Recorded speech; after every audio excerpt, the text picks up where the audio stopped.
I'm talking with Jessica Scorpio. She's from Ottawa, Canada, has a bachelor's degree in political science with highest honors from Carleton University.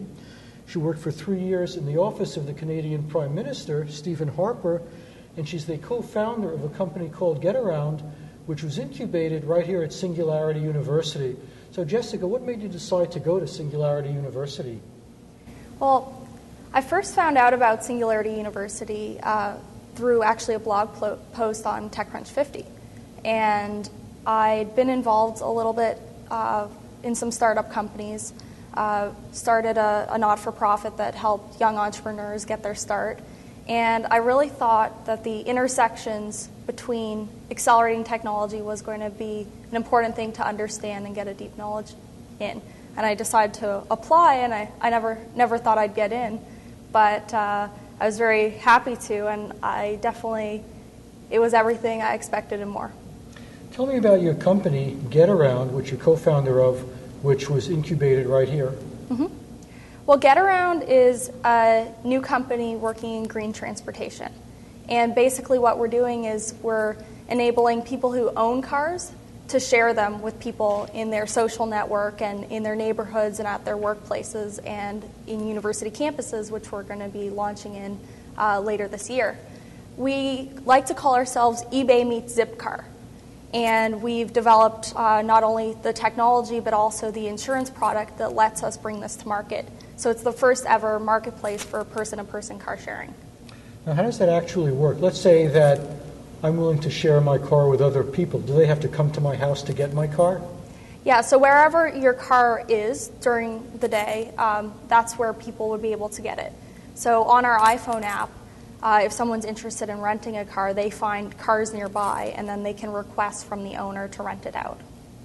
But how would they get to? Would they have to drive to get the car? Generally, they'd walk or bike, or that's why people usually get them wherever the cars that are closest to them. So what is the actual product? Is it basically some kind of software which lets you see at a glance where all the available cars are? The product is a piece of hardware that we put in the cars that join the system. And then we also have an iPhone app and the website which links into Facebook Connect so that people can sign up to either rent their car or sign up to be a member and borrow cars. So if I want to use your car, I'm renting it from you, right? I have to pay you for that privilege. Okay. Now some people don't like to rent out their cars to other people because they're afraid other people won't be as careful with their cars. And if you ever rented cars from rental agencies, you probably understand what that problem is about. And how do you deal with people's reluctance to let strangers drive their cars? Well, a few things there, actually. We did a small pilot here at Singularity University last summer, and we saw that when it was through an existing social network that people were a lot more willing to share their car. And we also saw that the people who borrowed cars from people they know were a lot more careful driving them. But we've actually built into our system a few ways that protects the car owner and makes everyone feel a lot more comfortable. As I mentioned, we sell the insurance by the hour, which means we take the risk off the car owner, and so that they know that they have a separate insurance policy that covers each rental period. And as well, we have a rating system. So feedback is given on both ends about how the car is and about how the renter behaved in borrowing the car. Now, is the idea to reduce the total number of cars? In other words, could you rely on this network enough so that you don't need to own your own car, or are you still going to have to own your own car?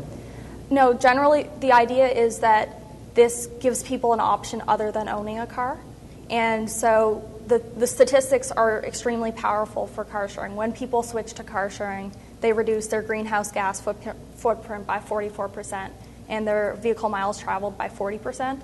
So obviously you've hit it right on the money in saying that it has to be dense enough for people to choose not to get a car. If they have to walk for half an hour to access transportation, access that vehicle, they're probably going to say, I still need to own a car.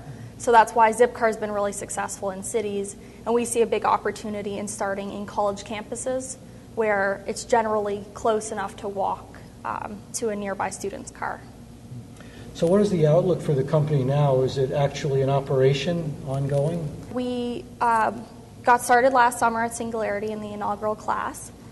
We founded the company last fall, got some investors, actually some out of the Singularity associate founder community, and we've been developing the product since.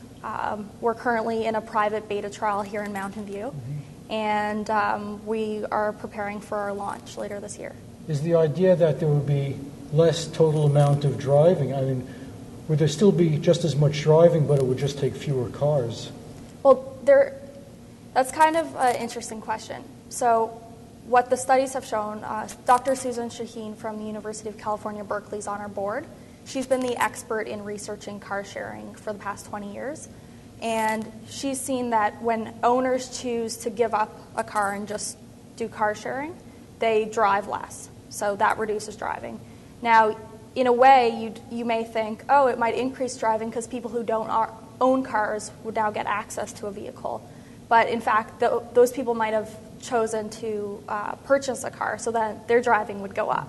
So if we can switch everyone to just accessing a car when they need it, rather than buying one, total driving goes down and total cars on the road goes down, as well as when people think about using a car for an hour and the costs associated with that, maybe $5, maybe $10, and that's broken out into a bit for gas, a bit for insurance, then people think of the real costs of driving. And that's not only on the environment, but on their pocketbook. Let's talk about politics for a little bit, because you're a political science major and you've worked in politics in the office of the Canadian Prime Minister. Do you see work in politics as part of your future? Probably, actually. I guess I've always been very involved in government, whether that's student government, different leadership positions. I enjoy it. I find that when people are asked to step up and be responsible for certain roles, I like to be that person, and I'm pretty good at it. I really feel like I want to be someone who has expertise and experience to bring to the table. So I'm happy to work in business and get some of that experience, and then later on, if I feel the calling to represent a district or an area of population, I'd consider it. Now, Singularity University is about solving problems. What do you think are some of the biggest political problems that need to be solved? Singularity University looks at what are humanity's greatest challenges. And in founding GetAround, we studied the track of energy and ecological systems. And so obviously we looked at climate change and if greening of industries makes a difference or not. And if you're talking about political problems, it's one that, in a way, energy the buck can be passed on that case. So we've tried to think of it as it's everyone who has to play a role. It's not just the politicians. And so that's why we've tried to make it that each individual can make a difference. Does Singularity University address a lot of values issues and ethics issues? It's definitely a core track in the program, 1 of 10. And what I love is that it's whatever lens you look at Singularity University from. So my co-founder in GetAround, she came in the finance and entrepreneurship track. So she sort of took that lens on each other track in the program and saw business opportunities, GetAround being sort of one of them. And then I looked at each track and I saw the policy issues and the ethical issues. So what do you see yourself doing, say, in the next 5 or 10 years? Well, GetAround is a bit of a long tail play.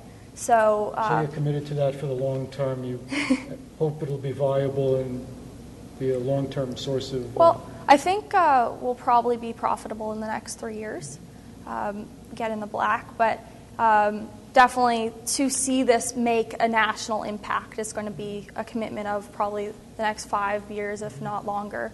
So I'm committed to doing that, and definitely see where that takes me. We know there's a lot of people interested in what we're doing, so it could be brought into a bigger effort, and I'd like to see that happen.